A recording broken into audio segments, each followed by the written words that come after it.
What's up, everyone, and welcome into the Buffalo Sports Collective. It is Friday, February 2nd, 2024. As always, I am PK alongside my co-host Phil for episode 255. Phil, how is everything going in Erie County as I am stuck in Niagara County?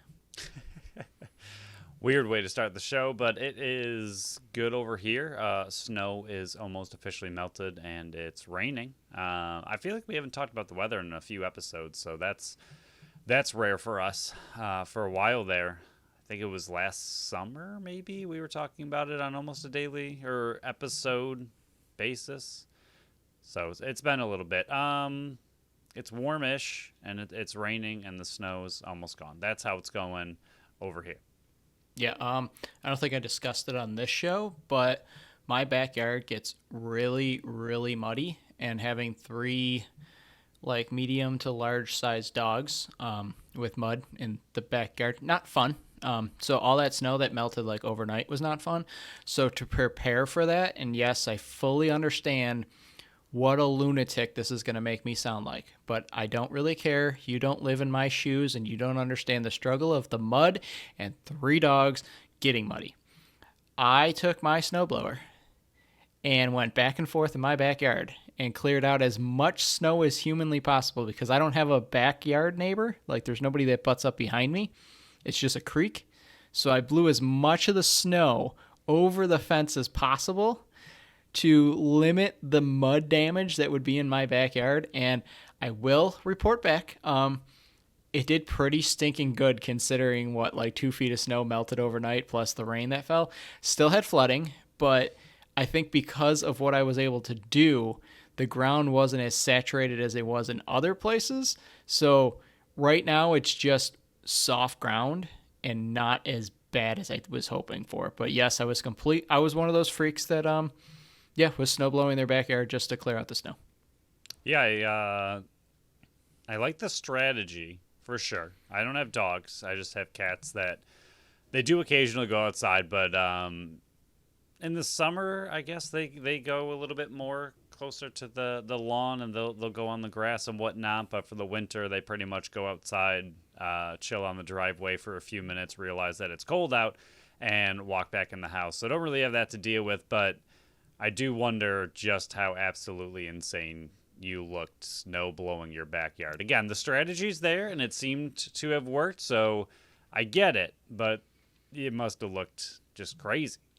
It brought me back to the days of my parents' backyard. It used to be a decent size. Well, I guess it still is until they put the addition on, and now they got a patio, and they found all this money once I moved out, shockingly. But my dad used to be in the backyard at 9 or 10 at night when we went to bed after a big snowfall, and he would take his snowblower and just do circles and blow it all in the middle. So when we woke up, there was just this giant snow pile that we would sled down in our backyard. Nice. So that's probably where I get it from, is my father used to do it, but for a different reason. But I did it for my sanity, because if there's one thing that I hate about the snow melting and then the worst season of all, spring, it's dogs with muddy feet. I don't know if my opinion would change if I didn't have dogs in a muddy backyard, but the worst part is, Phil, and then we can move on, but I have fencing in my backyard, and I have this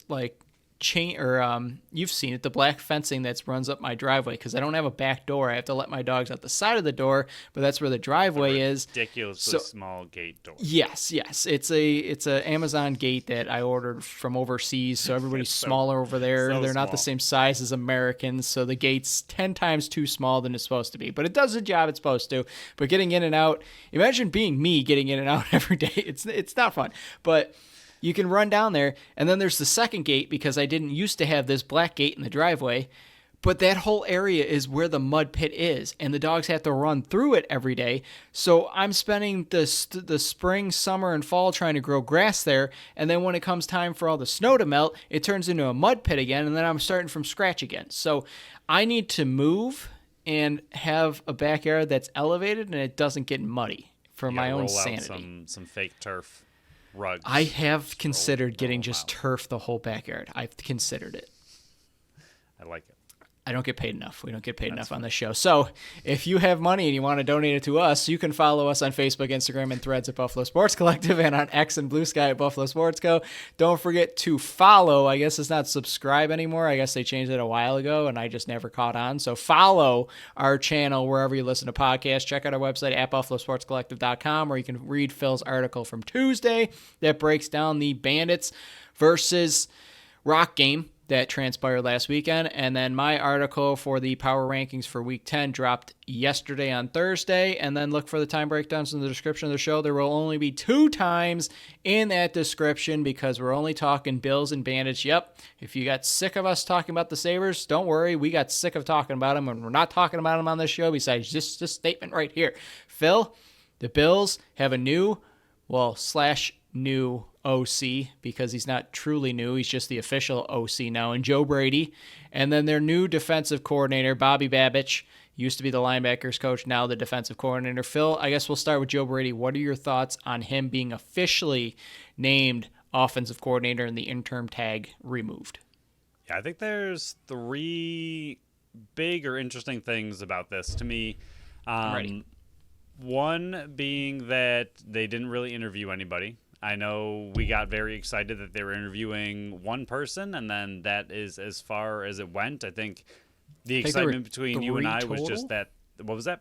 I think there were 3 total they interviewed besides Joe Brady, I think. Was there just the one? There was Thad Lewis. Yeah, and then I can't remember who else. But I'm really pretty announced sure was Thad Lewis, and we're like, okay, that's interesting. But even still, I'm sure there were a lot more options than 3 out there.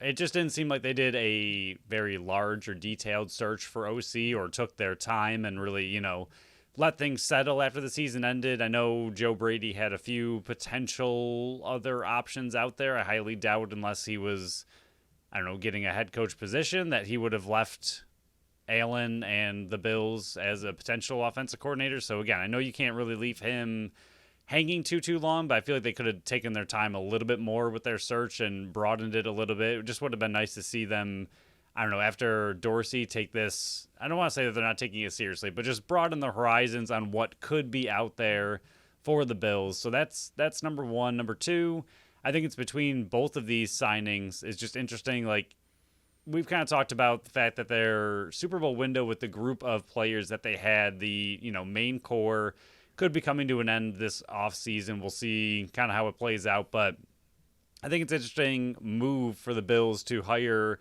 2 internal coordinators that are both being promoted, neither have true NFL full season experience in their back pocket of being an offensive coordinator or a defensive coordinator. So I think it's really interesting to see them.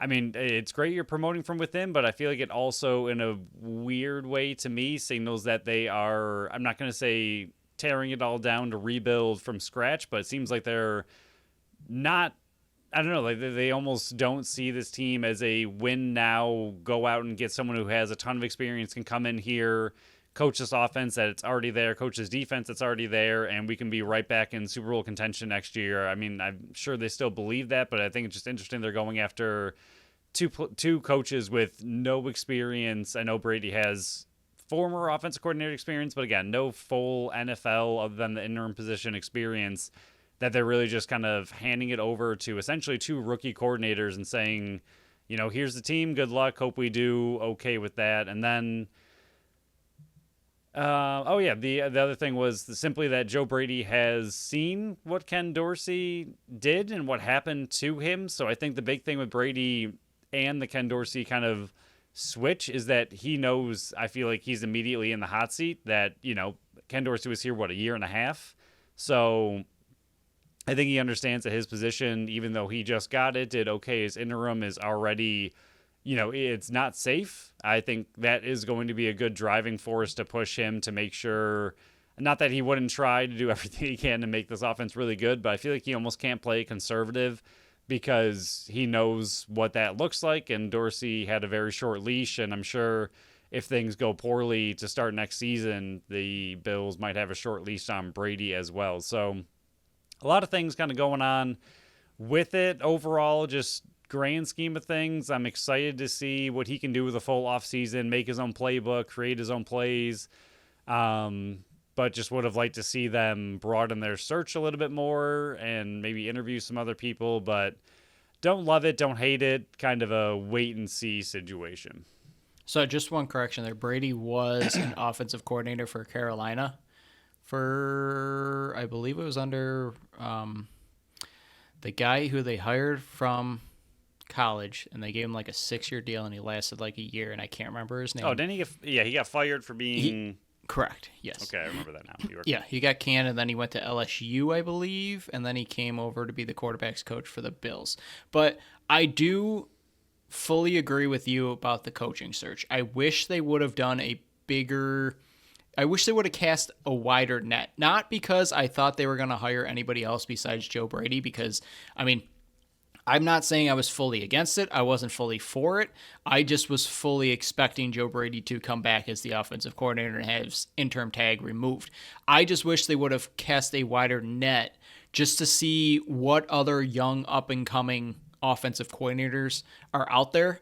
Even gather, like, bring them in and ask them, hey, what do you think went right with this offense last year? What do you think went wrong? Exactly. How do you think you Get would some fix ideas. it? Those kind of things that would give them ideas of how to even correct it, an outsider's perspective, because Joe Brady's going to say what he has to say about, because he was in the position for as long as he was, and he's been around the organization for as long as he was. If you would have brought in an outside coordinator like a Thad Lewis, who I was happy that they were bringing up because he's a young and up-and-coming guy coming through the system, I would have preferred just a wider net, even if it would have ended up with Joe Brady. I'm 50-50. Like, I am open to the idea of Joe Brady being the next hot new offensive coordinator guy that's going to get tons of head coaching opportunities next year. I am also on the side of being a little bit cautious because while, yes, the offense looked a lot better under him than Ken Dorsey, a lot of things kind of took a negative with it. I mean, Stephon Diggs, his production dropped dramatically. The passing game dropped dramatically. It just seemed like that's the biggest thing that I'm looking forward to coming in this coming season and this offseason, to see what pieces they add to this offense to help Joe Brady. I think everybody's heard this over and over. Is this the style that Joe Brady wants to run, or is it just the style he ran because of the pieces he had on offense? That's where I'm coming from. I like the ability to run the ball. I've been saying that since we started this podcast, that I am not fully on board of being a 50-50, a 60-40, whatever kind of run split it is. I want to see like a 70-30 split, but in those 30% of the time you're running the ball, have the ability to run it. And we've seen that out of this offense. Now we just got to see, will the passing game go with it? We saw a lot of Josh Allen. He seemed to turn over the ball a lot less and take those underneath shots that we've been calling for so long. But it just seemed like that lack of the middle of the field throws, the lack of beyond the 10-yard line throws. He was missing deep shots. Stephon Diggs just wasn't the same post-Denver game. That's my biggest concern, is what those numbers look like once Joe Brady took over. But again, I'm open to the idea that he just ran the system that he felt worked best for the pieces that he had, and I'm open to that. That's why I'm kind of like, I was expecting this. I don't hate it. I'm not fully in love with it. I do like that they went the younger route for both of these, and we're going to talk about the defensive coordinator in a second, but I do like that they're going younger rather than how they started, where, who was it? Rick Dennison, who was in his late 50s, early 60s, and Leslie Frazier, who's in his late 50s too. So I like the idea that their coordinators are at least are with the times of the NFL and going younger with fresher ideas. Yeah, I think just to sum it up, like glass half full, hopefully with a full off season and a full playbook to himself, and he can actually take some time, 100%. not like thrown in the middle of a season. Not only thrown into a middle of the season, but a middle of the season that was not looking good. Obviously, the offensive coordinator got fired for a reason. You're immediately trying to turn things around with an insane amount of wins in a row to win the AFC East. So, like, very high pressure situation to be thrown in as an interim offensive coordinator. Like, hey, here's this team. We're quite broken. We don't know what's going on. Fix it. We need 5 straight wins to possibly win the AFC East. And, we need 9 straight wins to win a Super Bowl. Can you do it for us? I mean, that's a very tough situation to be thrown into. So I think glass half full full offseason, full playbook overhaul. I mean, I'm sure they'll come back with a lot of the same plays, but hopefully he has time to incorporate whatever a Joe Brady system is a little bit more. And like you said, like all your concerns with it, I agree. And I think that would be the glass half empty is that he is who he is. He is like what we saw on the field for the second half of the season. Yes, they were winning, but the offense really wasn't exciting. They weren't writing up the score very much. So I think that would be the glass half empty is simply that, you know, how he was calling the games and everything for this part of his interim is just who he is. And that's how he's going to call it moving forward because he did find success with it. I mean, the team was winning, so he might just kind of take that, run with it until it doesn't work. So I think that's half empty where, you know, that's what we kind of get. And that I think would be a little bit depressing, but glass half full again, like you said, maybe get him a few new weapons. Maybe he has time to actually incorporate his own system, use things a little bit differently, and we get a much better, fluid, consistent looking offense next year. So, like, I think I am completely 50-50 like you are. I think I could really see it going either way, but we'll try to be hopeful, and hopefully it looks good. Yeah, I mean, 2 losses on his resume as offensive coordinator, not bad. The overtime loss when he put up, 34 points? Let me spot check. 34 points versus Philly in Philly, and then 24 points versus Kansas City. So those are his only 2 losses. But a bit of a change here. We were wondering last show, hey, are they going to hire a defensive coordinator? Or are they still going to rely on Sean McDermott to pull double duty again? Well, they promoted within. I believe that was a good choice because their defensive line coach, Washington, he went over to Chicago, I believe, to be their defensive coordinator. And the man that got promoted for the Buffalo Bills to be the defensive coordinator, their linebacker coach, Bobby Babich, he was also getting interviewed for multiple teams, Miami, Giants. I believe there was one other one out there that they were calling to interview him for their defensive coordinator position. So I think it was a 2-step kind of thing here where it worked out perfectly, where he's this up and coming genius on the defensive side of the ball.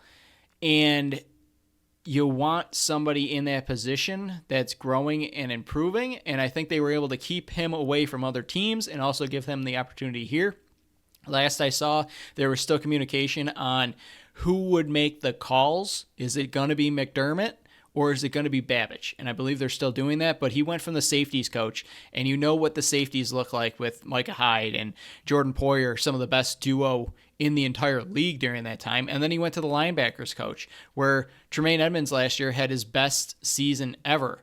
And this year, you had Terrell Bernard. Last year, you had Matt Milano become an All-Pro. So every piece of the defensive side of the ball that he's worked with has turned out to be really good, and they've taken their game to the next level under him. It sounds like all the players absolutely love him. I love that he's on the younger age as well. And from everything I can see, I'm very happy with the bump up for him. It's just who will be making those calls? Will it still be Sean McDermott's play calls, or will it be Babich that's taking over that role? Yeah, I think it's a great career move for him. Obviously, like you said, he was getting interviews from multiple people to be the DC, but I still think it looks really good for him to be promoted internally, and then he can kind of learn maybe without having to completely take over the defense. Like you just said, like we're not sure who's going to be calling the plays, so maybe it's a good step without having to take the extreme leap. I know the NFL is obviously quite cutthroat, so maybe it's a really good way to learn how to be a DC without necessarily having the pressure of making every single decision and every single call and kind of just going along with everything that happens. So I think it'll be interesting to see just kind of what he brings. And like you said, who's going to be making the play calls. But the other good thing, I mean, I don't know who you would have brought in. I think no matter what, you had to keep it young because we'll say, I mean, I feel like if you bring in someone with experience, they're going to want to make it their defense, their calls, their everything, and there's no way McDermott would really allow that. I'm not saying Babich won't have influence, and he may end up calling the play calls, but he's been here, he knows this system, so he's not going to try to change anything too dramatically. Whereas if somebody else came in that has experience and wanted to implement their own system, I don't know how much after McDermott had such an influence this year and how well it went. I don't know how much he would really appreciate that. So I think having an internal promotion, I think also just helps the continuity within the defense and just everybody there, whether it's Babbage calling and McDermott, they both know what the system is. They both know, who the players are. He's been here. So I think that's huge. And like you mentioned, I mean, look at what he's been able to do for even the linebackers. I mean, Bernard went from a second year rookie who we weren't sure what he was going to be to leading the entire defense and being the captain of that defense after Milano went down and looking really, really good while doing it. So clearly, Babbage has the reputation, like you said, players like him. He knows what he's doing. He's been able to take multiple linebackers to new heights, and even, like you said, went from safeties to linebackers, now to defensive coordinator, getting multiple interviews elsewhere. So really like that they're keeping that one internal. And again, I think it just helps the continuity of the defense, having somebody already there who knows the system, and probably him and McDermott get along quite well. So I don't think they're going to be, butting heads too much throughout the season. Yeah, it seems like Matt Smiley is probably safe as special teams coordinator, which I'm not super happy about, but it seems like all their main coordinators are in place now. Now the time becomes, what does this team actually look like come March when free agency starts and all the moves have to be made. So that pretty much wraps up the Bills segment. We'll break any other stuff that happens, which I doubt will happen from now until, later on after the Super Bowl. Phil and I will have our Super Bowl picks officially next Friday. And we'll move on to our final segment here. Buffalo Bandits. Bandits versus Knighthawks, but this time in Bandit land. Buffalo's coming in at 4-3. Knighthawks, losers of 3 straight, are coming in at 500, 3-3. Buffalo. Goals for, third in the league at 12.72. The Hawks are tied for first at 13, so very close there. And then goals against, also very close. Buffalo is 10th in the league at 12.14. Hawks 13.83. So I mentioned this in my last article, and I think it was the last 4 games, the Bandits offense has not scored under 12 goals, which is incredible, especially going up against one of the teams being Toronto. But in general, really, really, really impressive stretch for that offense. I mean, anytime you can go 4 games averaging 12 plus goals is, as you see, top of the league, third, and then the Hawks at first with 13. So like you said, not that far off.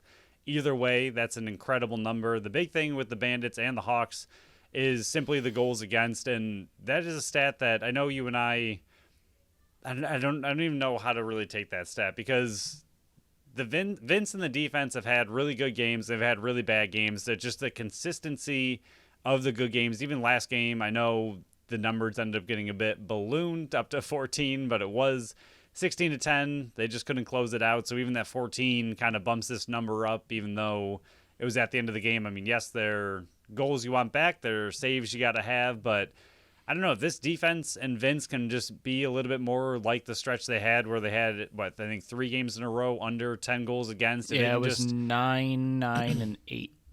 Yeah, if they can find that consistency. Like, it's insane to me that the Bandits are sitting at averaging 12 goals against. Like, that's just not who the Bandits are. I know their defense is going through some injuries. They have some new players. They're trying to figure things out as far as communication goes, passing players off goes. You're missing some crucial parts of that defense while other players are trying to step up. So it is a little bit different of a defense. It's not quite as strong as it was last year, at least while those players are injured. Hopefully at some point, not for quite a while, I would assume still, but hopefully at some point Bomberry comes back, really like him. But for now, I think that defense and Vince just need to get on the same page. I mean, it really comes back down to that one bad quarter. Again, they seem to have every single game, and then outside of that, they're pretty good. But those stats alone, I mean, if the offense can keep this up the rest of the season or even close to it, if they can continue to average 12 plus goals a game, I have to imagine that the defense and Vince right the ship, get back to being more consistent, and just flirt a little bit more with that 9 goals or 10 goals against. I don't think they're going to get down to 8 or anything, insane, but we're used to seeing much closer to a 10 goals a game average rather than 12. 12 seems very high for what we know Vince and that defense can do. Yeah, I mean, you mentioned 4 games in a row of 12 or more goals. I mean, out of the 7 games they've played, they've had 12 or more goals in 6 of them. So the offense is looking good. You already mentioned it right at the end there. I was going to mention it if you didn't. It's less about the defense and Matt Vince struggling with consistency. It's more about just that one bad quarter that they keep having. And the Toronto game that we keep mentioning, the first half looked unbelievable. The defense was unbelievable. Matt Vince was making unbelievable saves. Like I mentioned, I think it was 15 saves in the first quarter Matt Vince had. The defense was really good last week until that third quarter stretch. And as soon as they worked that out of it, and even if you take those 4 goals away, they let in 10, and it's looking so much better. So that last minute 45, while I'm not saying that the defense let up or anything, but if they just would have shut them out and it was a 16-10 victory, that I think a lot of people's worries would be limited. So we'll kind of look more towards the game that already happened here, since this is the best of 2 matchup between these two teams. What was it? Just 3 weeks ago on January 13th, 2024, Bandits won 15-13. It was 10-10 at half, and then the Bandits would score 5 straight in the fourth quarter to win it. Some pretty good numbers, and some, Matt Vince with 51 saves in this one. But this was the game where the offense spread out who was scoring. Nanacoke had 2, Kluch had 3, McKay had 1, Weiss had 1, Byrne had 3, Brandon Robinson had 1, Buchanan had 1, Frazier had 2. They were able to do what they did, like they did in the Toronto game, where they were spreading the ball around, where you couldn't just cover one person. The whole offense was producing. And then for the defensive side, this was the time where we were getting upset watching how weak the defense was playing on Rochester. They were playing so far off, and the Rochester Knighthawks offense was just killing them. Fields had 7 points. McConvey had 7 points. Waters and Smith had 4 goals each. Smith with 9 points. And Hutchcraft made 47 saves. We need a defensive effort from this unit like we saw in the first half of the Toronto game, because if you're able to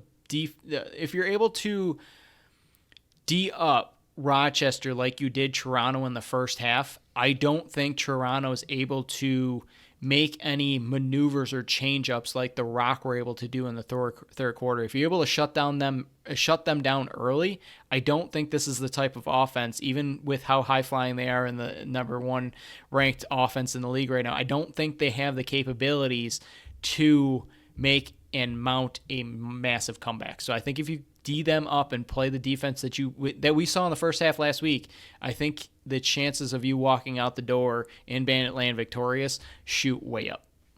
Yeah, I think the big thing, even in that game, I know 10-10 and a half is, it's a high-scoring game, but that's great for both teams to be tied. But at the same time, even that first quarter, again, it's great for the offense to put up 5, but you allowed 7 Rochester goals in the first quarter. It's just eliminating that quarter. I know, again, obviously you want the Bandits to have that kind of quarter, but you don't want their team to have it. That's just being selfish, but that is what we are asking for. Even if it was 5-4, 5-3, 5-5, something just similar to that. 7 is too high for any quarter realistically. To me, and what we're kind of looking for, asking for, I think 5 goals or less in any quarter is what you really should be looking for. Obviously less than that, but as far as one kind of spike quarter goes, I think the most you ever want to give up in a quarter is 5, and then obviously outside of that, you want to give up 0 or less than 5, because 5 every quarter is 20 goals, and that's a really bad game. So obviously you don't want that either, but 5 to me is the max you really want to give up as far as your kind of bad or weaker quarter goes. 7, the last time they played in the first quarter, you got to come out better than that. They did against Toronto. I think they can do it again. I think, honestly, the Toronto game, outside of that last run, and even the third quarter, yes, it wasn't a good quarter, but I thought the defense played much, much better. Like you said, they were much more aggressive, and they were just staying a lot closer to the offensive players. Yes, there were occasional breakdowns where the players would get beat one-on-one, or players would kind of get lost. I don't know what Spanger was doing on that behind-the-net dunk. He just kind of looked like he was a little bit of a fish out of water on that one. But, yes, those plays do happen throughout the game. Players are going to get burned. Again, it's a high-scoring game. It's going to happen. But I think for the most part, they limited a lot of Toronto's good scoring opportunities by staying really physical and playing very close to each and every player on the field. And, Vince played really well early on and honestly played really well throughout the entire game. And the breakdowns were more on the defense than on Vince. But if the defense plays very physical and aggressive, it allows Vince just the easier opportunity. Even like you said, the 15 saves in the first quarter, it's a lot, and he played really well. But at the same time, they're easier saves to make when the defense is playing like that, and it gives him just a bigger opportunity to make those saves. So hopefully they just don't have that really bad quarter. But I also want to mention that it's nice and weird at the same time playing a team for the first time they're playing a team for the second time.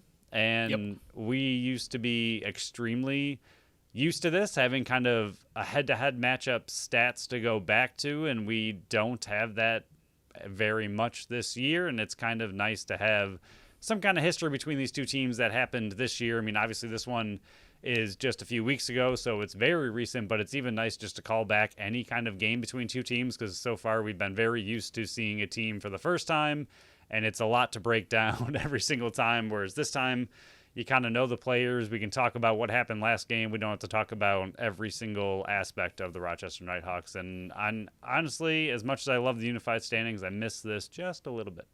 I was going to say, this is kind of bringing back prior 2 seasons memories of having to cover this team, of looking back at what the numbers look like. At least this is the last time we'll have to do it for Rochester, unless Bandits see them in the playoffs. So, but the only other thing I got to mention with the past game that we saw 3 weeks ago, got to stay out of the box. Rochester was 4-6 on the power play.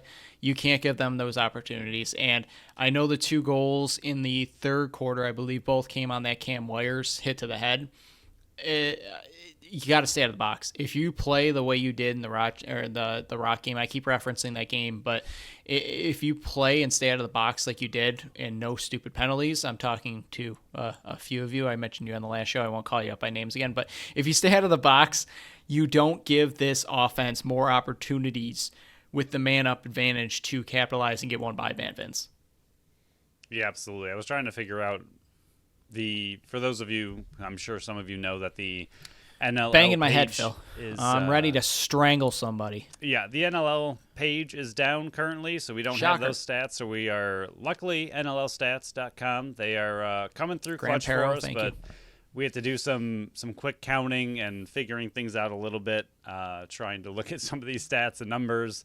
It's not quite as fluid as we are used to, but the NLL website is down, and it is making this a little bit more difficult. I was trying to count up how many power play goals they had. It did look like a lot. So, yes, 4 does seem to be the correct number, and you can't allow that again. The penalty kill for the Bandits has been really, really good. The power play, I still think, is a little bit shaky, but the penalty kill has been pretty solid. But like you said, last game just a few weeks ago, 4 of 6, you gotta eliminate that, especially with an offense that is currently still averaging the most goals per game. You cannot allow them those opportunities. Yeah, Buffalo's power play right now is sitting at 53%, 16 of 30. And then their opponents who they face, 43% success rate. They're 15 of 35 on the power play for their opponents. Rochester's 15 of 35? That's just what the opponents are versus Buffalo. Oh, gotcha. Okay, yeah. I mean, for the Bandits offense, as far as power play goes, you'd like to see them closer to that 60-65%, but it's more the majors and the 5-on-3s that they, for some reason, just cannot seem to figure out. Again, we've talked about it quite a bit. The 5-on-3s, especially in the NLL, should be almost automatic. I mean, even in the NHL, when they happen and you don't get a goal, it's pretty embarrassing. So the NLL, I know they drop it down to more of a 4-on-3, but still, that's plenty of room to maneuver with an offense that is, like you mentioned, 3rd in the league for goals for. I mean, they're an extremely talented offense, and the fact that they're just not scoring on 5-on-3 is not good. And the fact that I think both 5-on-3s that they did not capitalize on bled into 5-minute majors, and they were what? They did. Yeah, and they were unsuccessful in both of those. I know Buchanan got one at the very end of the 5-minute major against the Rock, which ended up kind of, I mean, it's still nice to have that major, because I think that was a big momentum swing in the Rock game, as far as the Rock kind of killing their own momentum with those penalties, that it didn't allow their offense to continue. And then that one goal by Buchanan sparked the 7-goal run, so it was nice to get one of the two you were allowed, but still their ability on the 5-minute major. I mean, the last time they had it, they came up with 0. This one took them until I think it was like 20 seconds left in the 5-minute major to finally get 1 goal. So it's got to be better for a team that's this talented. I mean, if the offense was struggling, I would expect the power play to struggle with it, but the offense is clearly not struggling, but the power play is just a little bit. So would just like to see them step that up just a smidgen. Yeah, just the 5-on-3s. Just mainly the 5 and the 5-minute major. If you could score 1 instead of 2. One. I mean, you got 5 minutes on the power play. But we can kind of breeze through these players to know because we went over them just 3 weeks ago, but we'll run through them again for the forwards and the righties. Austin Hazen, the son of the head coach, has got 12 points. Ryan Lanchbury, number 7. He's got 24 points on the year. Thomas McConvey, the rookie, number 12. Ryan Smith, number 43. And then Kyle Waters, number 42. Yes, that's a lot of righties. And then they also have Curtis Knight, who's currently still on the IR, number 9. He's also righty. For the lefties, though, oh boy, there's a lot of names here. Connor Fields, number 10. And then you got a couple depth pieces in Dan Lomas, and then Turner Evans is still on the IR as of the NLL website working yesterday on Wednesday. So, they currently have one lefty in their lineup. It's unbelievable. I mean, that does help really single out Fields in this kind of game. I mean, even last game, I know we got 7 points, which good players will find a way to get points and burn you, but Fields has been putting up a lot of goals, so last game that these two teams played, holding him to 2 goals on 15 shots, I still think that's a win against Fields. I think that's kind of what you're hoping for. Again, 7 points, not great, but still only 2 goals for a player like that. I think that's really impressive. It's just the Smith 4 goals and then the Waters 4 goals. I think Waters, again, he's got 8 goals on the entire season, and 4 of them were against the Bandits. I don't know if he's going to be able to repeat that, so I hope they don't game plan to kind of overcompensate and overfocus on a player like that. Not saying he doesn't have the ability. He's got 19 points on the season. It's not terrible, but I don't want them to hyper-focus on a player just because he burned them last game and then forget about a guy like Connor Fields. I don't think they will. Obviously, they know what Connor Fields is and how Connor Fields seems to play with quite the chip on his shoulder when he plays the Bandits, so I don't think they're going to forget about him, but I mean, players like Waters and the depth players are the ones you kind of have to watch out for. Ryan Smith burned them pretty badly. He's arguably their best player. I mean, I know Fields is looking very, very similar stats-wise, but I really like Ryan Smith quite a bit. So hopefully they kind of put someone a little bit closer to him. And then Lanchbury is the other one that likes to shoot, likes to put up a lot of points. McConvey is definitely not bad, but not, I would say the big 3 to me are Fields, Smith, and Lanchbury. I agree with what you said about Smith. I think Connor Fields is the best pure forward, but I think Ryan Smith is the best pure lacrosse player on this team, which is it's weird to say because Connor Fields is so electric and so good, but I just feel like what Ryan Smith is able to bring this season, at least, and even parts of last year, he just has that it factor that I look for in players, and I am really impressed with this game. I believe last game was his first game that he did not have a hat trick, and he still scored 2 goals, and that was out of 8 goals. But for this forward group, this is the game that kind of concerns me with the defense that we saw, not just because of what we saw in the game 3 weeks ago, but it's also because we saw what the defense was able to do to the Rock, but that's because the Rock kind of, they don't have, I mean, Schreiber is that go-to point producer, but that was his first game back. Connor Fields is their main go-to guy, the one that the offense runs completely through. It just felt like when the two, and I understand that it's 2 different games, it's 2 different defenses or offenses that you're facing each other. I'm just a little bit more concerned seeing what the defense did against Rochester versus what they did against Toronto. I'm a little concerned that they might give Connor Fields too much room once again and that leaves the righties wide open, and that's what ended up burning them last game. Even though they did come back to win, but you still gave up 13 goals, and 8 of them came between 2 players in Waters and Smith, and that's the biggest thing that I'm worried about, is if they change how they're playing defense just because Connor Fields is the main lefty on the field. That's it's weird that you're worried about just like one lefty versus all the righties, but I'm just using that last Rochester game as an example. Hopefully they take some lessons from it and change how they're playing defense, but that's what my main concern is, if they're going to change up how they play defense just because of one really high-skilled lefty. That's what I was going to mention, though. I think it's really interesting that this is the first time, again, we've already mentioned it once before, but that you get to see a team face each other twice. So now you actually have footage of you two playing each other, how your defense played, how your offense played. So both teams are going to be trying to not only use the last, couple of games that they've seen since that game, but they're going to be trying to use that game to see how each other kind of reacted and what adjustments they can make. So I do think that the Bandits will take exactly what they kind of learned from the last game against Rochester and use it to their advantage, but Rochester's obviously going to be trying to do the exact same thing. So it's one of the first times we've gotten to see a true kind of adjustment from both teams trying to counteract what the other team's going to do, because you do have some kind of history between them this year. So I think it's going to be really interesting to see essentially which coaching adjustments make the bigger difference between the two teams. So we'll move on to defense and transition game. Matt Gilray, number 81, former Bandit. He is having an electric season, and I believe I called out him and Ian McKay last year for not being nominated and not being up for Transition Player of the Year.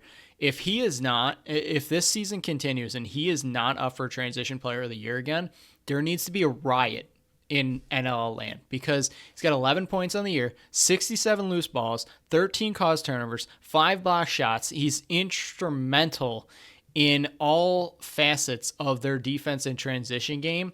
He's just so valuable for that team. So if he is somehow not in the conversation for Transition Player of the Year again, we need to start a petition to remove whoever is putting those votes out together. But Joe Post is their face-off man, number 33, 60% of the year. Mitch Ogilvie, number 8. He seems to be another main guy in their transition game. 3 goals on the year, 30 loose balls, 8 caused turnovers, and 4 block shots. And then Rylan Reese having more of a quiet season than we're used to him seeing. Number 17, only 5 points on the year and only 6 caused turnovers.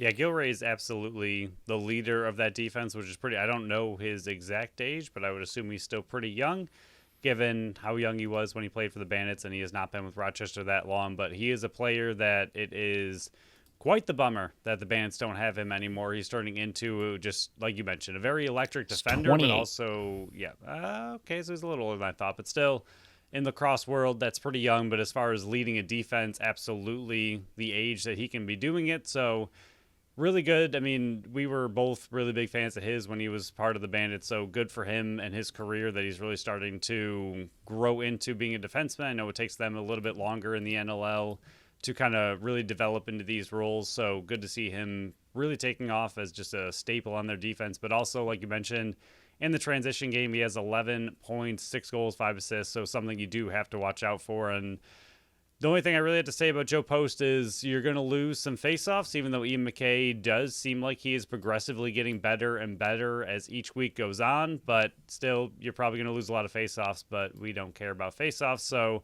not really worried about it. Yeah, I mean, Matt Gilray, just looked at his numbers last year. He's on pace to just beat those as well. So, yeah, he's a little mad. He's a good player that could be used on the Bandits. But we'll move forward to goalies. Riley Hutchcraft, full-time goalie now, 3-2, 13.51 goals against and 76 save percentage.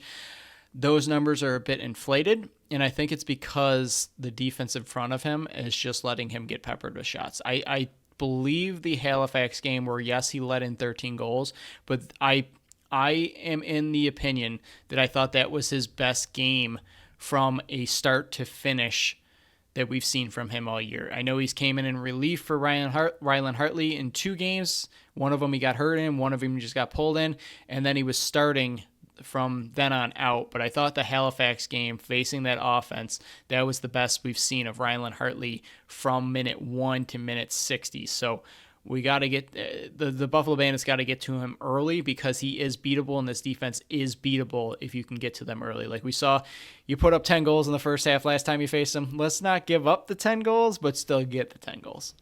Yeah, I think it's just taking him time to settle into being a starter. I mean, even against the Bandits, he had a bit of a rough game, like you mentioned. I think the Bandits were able to get 60 shots on net, which is pretty high for the NLL, but then they had the week off, and then you have the Halifax Thunderbirds, which have one of the better offenses in the league as well, even if their stats don't necessarily back it up. They do have a very talented offense. So, I mean, it's just a little bit of a tough stretch for him. Even the San Diego Seals, I'm not sure if he was really full-time yet for that game, but again, that's just another really, really good team. So, and again, so are the Bandits. So, I mean, it's a tough situation for him, but he's trying to settle in as the starter. But like you mentioned, get to him early, try to rattle him. What was it? He was that full-time starter in that game. Yeah, so, I mean, Seals, Bandits, Thunderbirds, not exactly an easy stretch whatsoever for a player trying to settle in. I know they're professionals. Obviously, he is there for a reason. Even if they're backups, they're, mentally prepared and ready to start at any time. But it still takes a little bit of time to settle in as a true starter of your team, organizing your defense a little bit more as a starter, even your defense getting used to your play style. So, like you mentioned, I think the Halifax game was one of his better ones, and I think he's settling in a little bit more and more. So that's what the Bandits have to try to eliminate in this game, is make sure he can not settle in. And like you said, get to him early, let the fans rattle him. If you get the fans going by scoring some early goals, I think it'll get him off his game a little bit there, and then you can just kind of roll from there. But I just think, like you said, getting to him early, making sure he cannot physically settle in, and the more comfortable and confident he gets, the obviously tougher it's going to be for not only the Bandits, but for anybody moving forward with him as their new starting goalie. So try to knock him off his game early, shake his confidence, and let the offense do what the offense does. So, Phil, like every week, every Friday show, we went over the players to know, prior history between these two teams this year.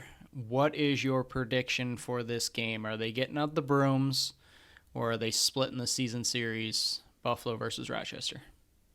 I think it's interesting with Rochester coming off their lowest scoring game in the entire season. So I think that's going to be just interesting as far as what the Bandits look at, how the Thunderbirds were able to limit such a potent offense to only 8 goals. So I don't know. I think it's going to be tough to see if Rochester is able to rebound from that, come out with a lot of fire and show what they have, or is this the start of teams figuring out what that offense can do? So I think it's going to be a little bit of a tough situation trying to figure out that score, but I'm going to go 13. I think I always go 14, and they never score 14. So I'm going to go 13, which even feels low, but I'm still going 13, and I'm going to go 11.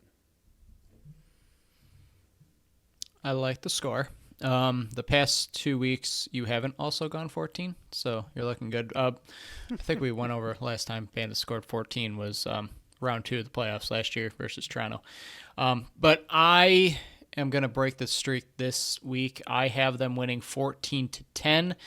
I have Rochester only scoring 10 to get the revenge back for the defense that let in those 4 goals versus the Rock game. So I have them shrinking their goals against average and raising their goals for average in this game, and taking the broom, sweeping Rochester back on the throughway and kind of sweeping this series that might come in big come playoff time, which I know we say that so often now, but we don't know what the unified standings are going to look like towards the end of the year. So that's why we were saying even throughout the whole offseason and into the season, every win is so critical, because you don't know what these standings are going to look like. It could be the difference between getting the 8th seed and the 9th seed. It could be the difference between getting the 3rd seed and the 4th seed. It could be the difference between getting a 5 seed and a 4 seed and getting a home playoff game. So that's why all these games are so critical and so important, and start another winning streak before you have to travel to Halifax the following week. Yeah, I mean, I have nothing to add to that. You every point I was going to make, you summed up very nicely. Just go sweep them. I think it'll be, again, interesting to see if the Knighthawks do lose this one, they'll be on a 4-game losing streak after starting 3-0. So their season, I mean, this is, again, not just a big game for the Bandits to continue rolling. I think the Bandits really need this to dig themselves out of their own situation and try to just continue their roll to the top of the standings. But Rochester does not want to keep this free fall going, and they do not want to go under 500. They do not want to split the series, or they do not want to lose the series to the Bands for every reason you just mentioned. So it's tough because it's very early in the season, but Rochester has a lot to lose and a lot at stake in this game. So they're going to be coming out as, almost a playoff do or die situation. They absolutely need to try to split this series, and they need to try to get their season back on track, just like the Bandits had to do last week when they went away to the Rocks. So it's a really big game for both teams, even though it's early, and we're going to keep saying that probably every single week that happens until it's not a big game, which won't happen until probably the season's over. But either way, Rochester does not want to keep their free fall going, but the Bandits want to get on a really, really big win streak to try to catapult themselves back to the top of the standings. So big game for both teams.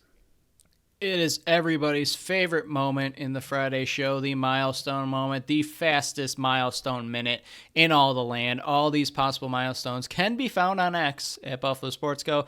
Remember, we post them on the lead up to the game. These will all be posted on Saturday on the lead up to the game. So if you miss one, don't want to listen back, you can check for them all there. Here we go.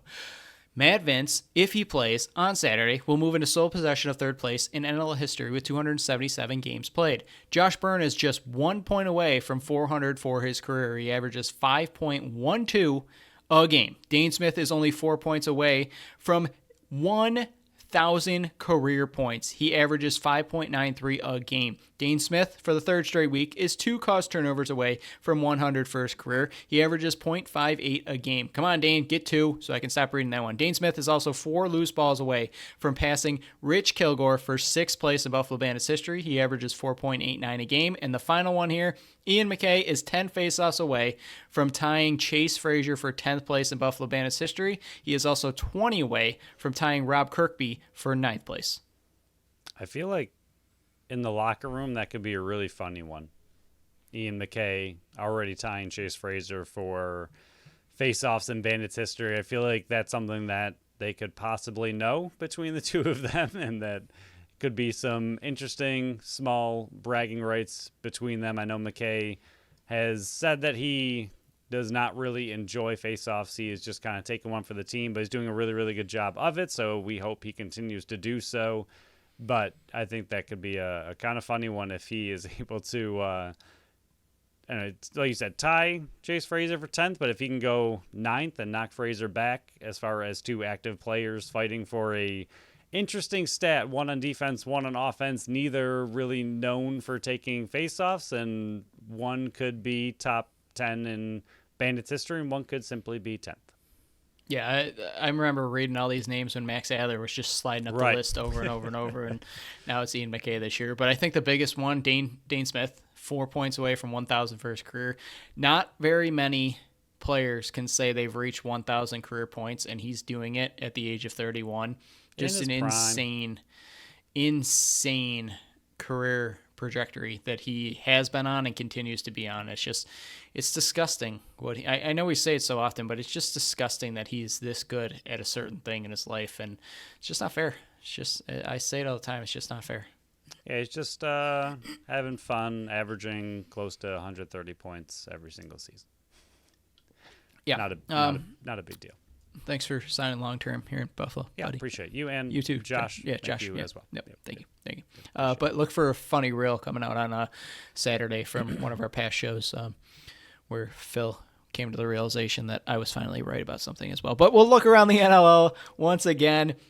Full slate this week, all 15 teams in action across 8 games across 3 days. Yes, there is a Sunday game. Halifax in Philly Friday at 7 p.m. Then Vancouver, Georgia kickoff a half an hour later.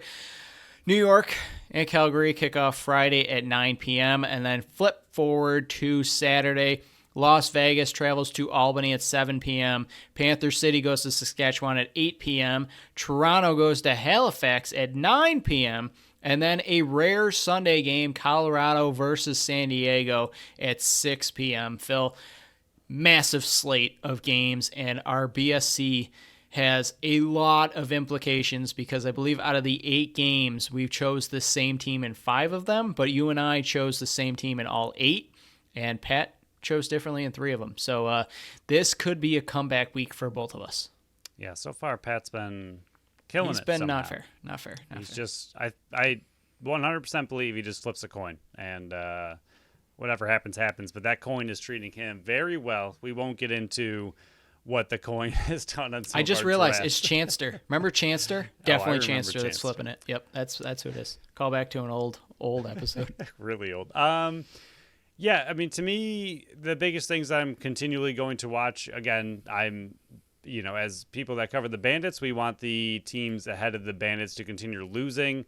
Albany coming off their first loss of the season, Toronto coming off their first loss of the season. How will those two teams respond? I think Toronto is going to be fine. I think Albany is going to be fine. So, sadly, I don't think we called either of those to technically be an upset. Toronto going all the way to Calgary could be a little bit interesting. Las Vegas having to come to Albany being at home, and we'll see how a young team responds to their first loss, but I could see them getting that win, even though we want a loss. And then San Diego against Colorado. I think Colorado is finally starting to figure things out, but it's in San Diego. San Diego's been a really good team so far this season.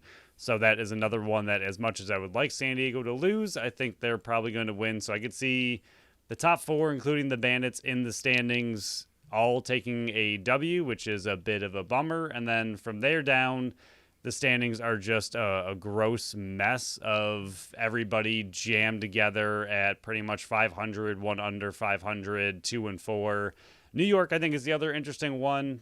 They're slowly starting to climb out of their basement, and I think that one's going to be really tough for them to win. But if they can pull something like that off, I think that's going to be massive for their season. So that's another one kind of keeping an eye on.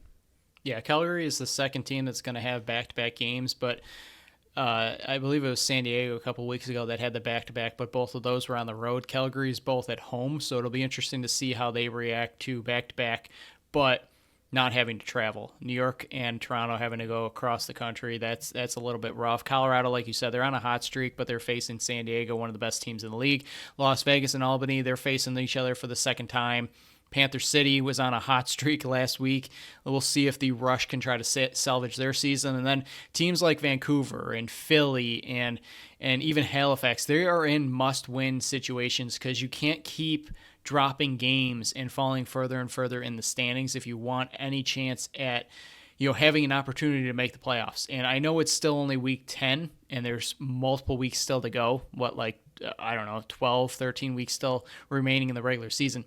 You need to start stacking wins with how clustered the middle portion of the standings is and how top loaded the top standings look right now. But massive games throughout the entire weekend, and this is one of those weekends that you absolutely love to be in love with the sport of lacrosse in the league of NLL because all these games are so massive and there's so many games to try to watch and be ready for my next week power rankings. It's going to be a busy weekend of sitting on my butt watching lacrosse.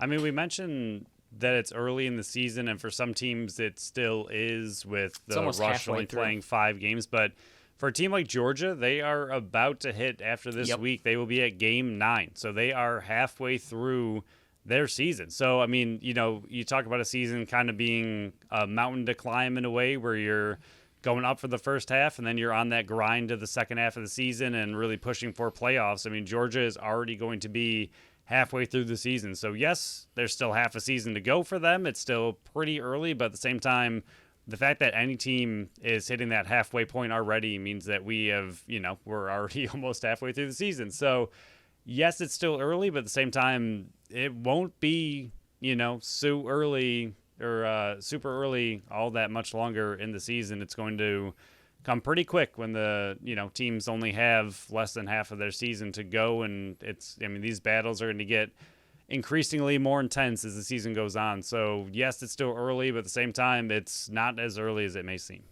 Agreed. Clock is ticking. So, Phil, our clock is ticking. Is there anything else you want to add to this episode before we shut it down for a very busy NLL weekend? I'm happy it was shorter, but still long. Yeah, we're right around the hour mark, which I think we're going to be for a while now. But Correct. we're not over the hour mark, which I'm happy about. So I'm going to shut up right now so we don't hit the over mark. But on our next show, we'll go over the Buffalo-Rochester game, the rest of the look around the league, and any Buffalo Buffalo Sabres or Buffalo Bills news that we have to cover. So thank you all for listening to another episode of Buffalo Sports Collective.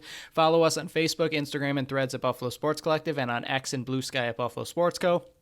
Visit our website, buffalosportscollective.com. Phil's article comes out every Tuesday. Producer Pat has a new article coming out next Wednesday, and then my articles for the BSC Power Rankings drop every Thursday. Subscribe to our channel wherever you listen to podcasts, and make sure you leave us that review on Apple and Spotify. Like always, until next time, bye-bye.